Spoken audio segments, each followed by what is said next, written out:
कडे 400 कोटींची मागणी आहे।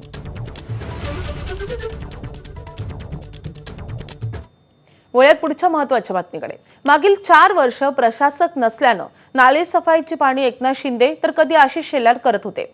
मात्र आता निवडणुका झाल्यानंतर मुंबईतल्या नाले सफाईची पाहणी करण्यासाठी महायुती विरोधक या सगळ्यांमध्ये जोरदार चढाओढ सुरू आहे। विरोधी पक्षनेत्या किशोरी पेडणेकर यांनी काही दिवसांपूर्वी नाले सफाईची पाहणी केली होती। मुंबई महापालिकेच्या महापौर रितू तावडे यांनी सुद्धा विविध ठिकाणी जाऊन नाले सफाईचं काम कसं सुरू आहे याचा आढावा घेतला।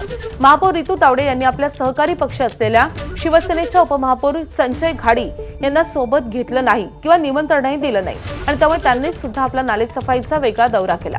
आता भाजप नेत्यांकडून आजही नाले सफाईची पाहणी दौरा केला जातोय आणि त्यामुळे सत्तेतला असू द्यात किंवा मग विरोधातला असू द्या सगळेच पक्ष नाले सफाईच्या पाहणी दौऱ्याच्या निमित्तानं आपलं काम जनतेपर्यंत पोहोचवण्याचा किंवा आपलं अस्तित्व दाखवण्याचा प्रयत्न करतात आणि त्यामुळे खरंच नाले सफाईच्या पाहणी दौऱ्याचा आणि दिलेल्या सूचनांचा मुंबई महापालिका प्रशासन अधिकारी कंत्राटदार किती गांभीर्याने विचार करतात हे येणाऱ्या पावसाळ्यातच सिद्ध होईल।